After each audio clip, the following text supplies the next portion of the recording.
I met this 6-year-old child with this blank, pale, emotionless face and the blackest eyes, the devil's eyes. I spent 8 years trying to reach him, and then another 7 trying to keep him locked up, because I realized that what was living behind that boy's eyes was purely and simply evil.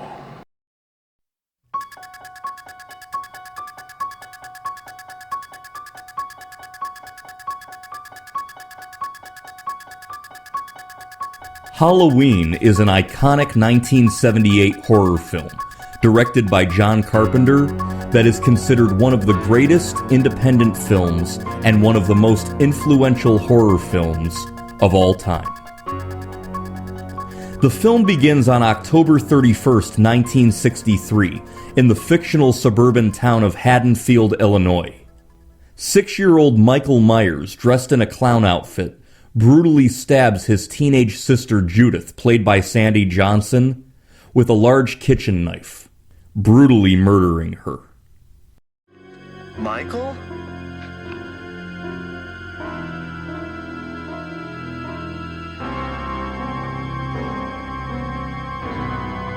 "15 years later, on October 30th, 1978, psychiatrist Dr. Sam Loomis, played by Donald Pleasence, and his colleague, Nurse Marion Chambers, played by Nancy Stevens, are driving to Smith's Grove Sanitarium, where Michael has been locked up for the past 15 years. You're serious about it, aren't you? Yeah. You mean you actually never want him to get out? Never.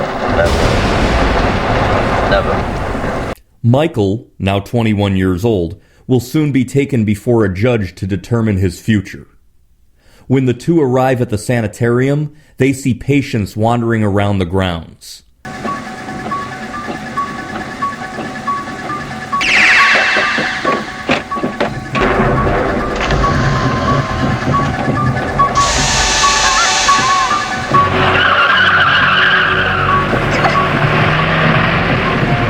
Michael escapes and drives away.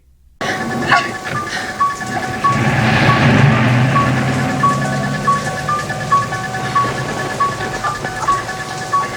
you all right? You're all right? Yes, I'm okay. He's gone. He's gone from here. The evil is gone. The following day, Halloween, having killed a mechanic for his coveralls and having stolen knives, ropes, and a white expressionless mask from a nearby hardware store, Michael begins to stalk 17-year-old high schooler Laurie Strode, played by Jamie Lee Curtis in her film debut. Laurie begins to notice Michael stalking her throughout the day, but her concerns are dismissed by her friends Annie Brackett, played by Nancy Loomis, and Linda Vanderklok, played by PJ Souls. Well, who needs books anyway? I don't need books. I always forget all of my books. I mean, it doesn't really matter if you have your books or not. Hey, isn't that Devon Graham? I don't think so. I think he's cute. Dr. Loomis arrives in Haddonfield and finds Judith's tombstone missing from the cemetery, furthering his suspicions that Michael is in Haddonfield. Why do they do it? Goddamn kids. They'd do anything for Halloween. Whose grave is it? Oh, I know. 18, 19. Judith Myers. He came home. Annie's father, Haddonfield Sheriff Lee Brackett, played by Charles Cyphers, takes care of the break-in at the hardware store as Laurie and Annie head off to their babysitting jobs. Hi, Annie. Laurie. Hi, Dad. What happened? What? What happened? Oh, somebody broke into the hardware store. Probably kids. You blame everything on kids. Well, now all they took was some Halloween mask, rope, and a couple of knives. In the meantime, Brackett and Dr. Loomis check out the old Myers house, where Loomis recounts the 1963 murder and how he feels about his patient, Michael Myers. I met him 15 years ago. I was told there was nothing left. No reason, no conscience, no understanding, and even the most rudimentary sense of life or death, of good or evil, right or wrong. Laurie is busy babysitting 8-year-old Tommy Doyle, played by Brian Andrews, who laments to her his fear of the boogeyman. What about the boogeyman? There's no such thing. Richie said he was coming after me tonight. Do you believe everything Richie tells you? No. Tommy, Halloween night, it's when people play tricks on each other. It's all make-believe. I think Richie was just trying to scare you. Across the street, Annie is babysitting Lindsay Wallace, played by Kyle Richards. Wanting to spend time with her boyfriend Paul, Annie persuades Lindsay to go across the street and watch horror movies with Tommy. Soon after, Annie finds herself a victim of Michael Myers.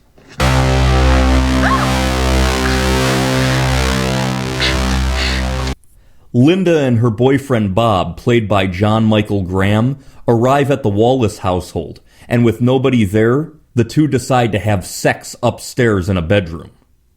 After the quick romp, Bob heads downstairs to grab a beer, where he too becomes a victim of Michael Myers. Come on now.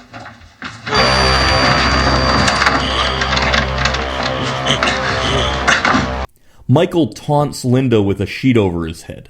Thinking that it's Bob being a jerk, she picks up the phone to call Laurie, only to fall prey to Michael's rage.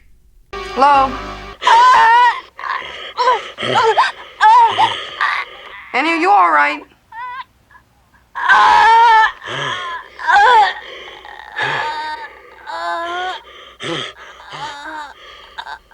I'll kill you if this is a joke.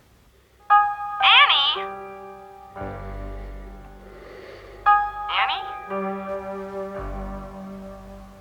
Dr. Loomis finds the car, giving him definitive proof that Michael Myers has come home to Haddonfield. In the meantime, a curious Laurie decides to wander across the street to see what Annie and Linda are up to. All of this reaches a climax when Laurie finds herself face to face with the evil that is Michael Myers.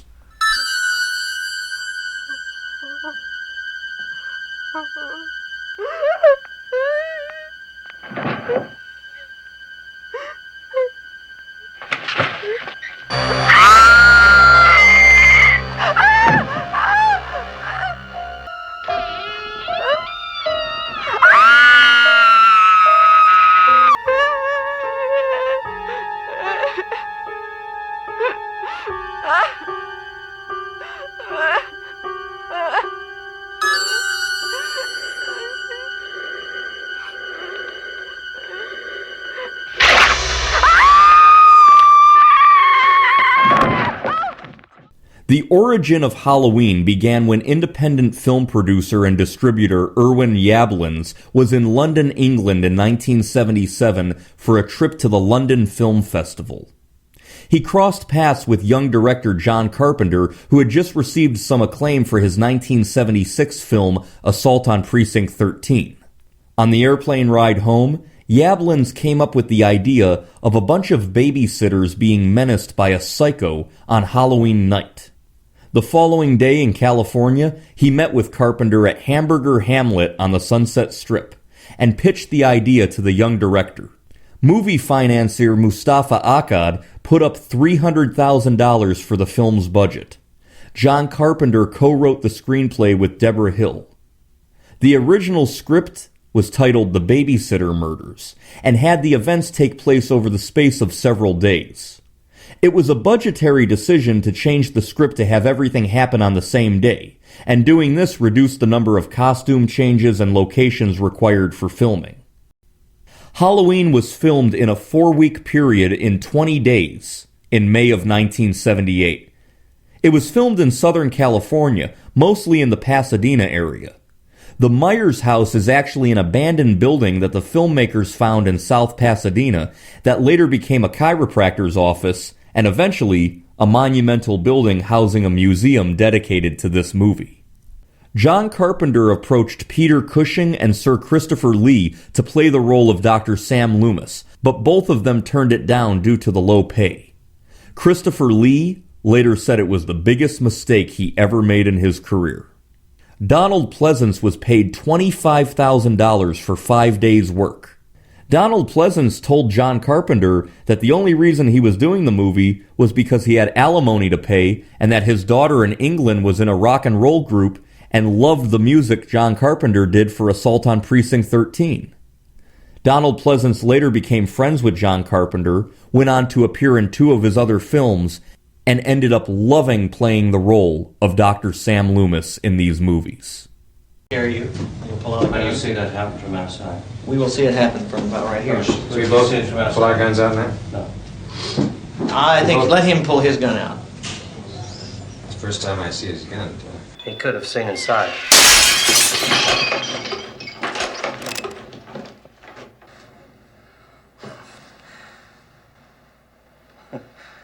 You must think me a very sinister doctor. Carpenter had actress Anne Lockhart in mind for the role of Laurie Strode, but Lockhart had other commitments. John Carpenter considered the hiring of Jamie Lee Curtis as the ultimate tribute to Alfred Hitchcock, who had given her mother, Janet Leigh, legendary status in the 1960 horror film Psycho. Jamie Lee Curtis was paid about $8,000 for this role. Of the female lead high school characters, only Jamie Lee Curtis was actually a teenager at the time of filming, being 19 years old. P.J. Soles and Nancy Loomis were both about 28 to 29 years old at the time of filming. Jamie Lee Curtis would go on to play Laurie Strode in films that were released in 6 different decades: the 1970s, the 1980s, the 1990s, the 2000s, the 2010s, and the 2020s. P.J. Soles was married to Dennis Quaid at the time of filming, so John Carpenter and Deborah Hill wanted to cast him for the role of Bob. Unfortunately, Quaid was busy working on another project, and John Michael Graham was cast in the role instead. Nancy Loomis would go on to play a character in the movie Halloween 3: Season of the Witch in 1982. At the time, she was married to that film's director, Tommy Lee Wallace, whom she met when he served as the production designer on this film. Nancy Stevens, who played the nurse who accompanies Dr. Loomis at the start of the film, later went on to marry Rick Rosenthal, the director of Halloween 2 in 1981. Kyle Richards, who plays Lindsay Wallace, is the sister of Kim Richards, who appeared in Assault on Precinct 13. Both of these women would go on to star in The Real Housewives of Beverly Hills in the 2010s. Deborah Hill and John Carpenter were a couple, not just business partners, when they were working on this movie. Jamie Lee Curtis stated in interviews that they were her horror movie parents. "They were the parents, I was the child," she said. "When they broke up in 1979, I cried." Because of the film's tight budget, the production designer Tommy Lee Wallace had to use whatever he had at his disposal or had to buy materials cheaply. When he created the Michael Myers mask, there were 2 versions. The first was a Don Post Emmett Kelly clown mask. But just before they went with the Emmett Kelly mask, they tried a 1975 Captain James T. Kirk William Shatner mask that was purchased in a costume shop on Hollywood Boulevard for $1.98. They removed the eyebrows and the sideburns, and the face was painted a bluish white, the hair was spray painted brown, and the eyes were opened up more. When they walked into a room of crew members wearing the mask, the reaction was literally, "Holy shit!" And they knew that was the right mask to use for the film. John Carpenter composed the score in just a few days. The Halloween theme is written in the rare 5/4 time signature. John Carpenter learned this rhythm from his father. Producer Irwin Yablans confirmed that the music really changes the film's atmosphere, stating that while watching the movie in theaters, he saw audience members covering their ears with their hands because the sound and the music was so terrifying. Michael's butcher knife is a W.R. Case & Sons Cutco 102-12 knife, and Dr. Sam Loomis's revolver is a .38 caliber Smith & Wesson Model 15 combat masterpiece. The first showing of the film during its theatrical run was on October 25, 1978 in Kansas City, Missouri. The word of mouth was huge. This movie terrified people, and Halloween eventually grossed $47 million in the United States and an additional $23 million overseas, making a worldwide gross of $70 million. On a budget of $300,000, Halloween became one of the most profitable independent films in all of history. In 1980, the television rights to Halloween were sold to NBC for approximately $3 million. To pad out the full 2-hour time slot, John Carpenter filmed 12 minutes of additional scenes during the 1981 production of Halloween 2. These scenes included Dr. Loomis in front of a hospital review board on May 1, 1964, 6 months after the murder of Judith Myers. Dr. Loomis. Michael Myers is the most dangerous patient I have ever observed. Doctor, there is no diagnostic evidence to support that statement. He's covering up. This catatonia is a conscious act. There's an instinctive force within him. He's waiting. For what?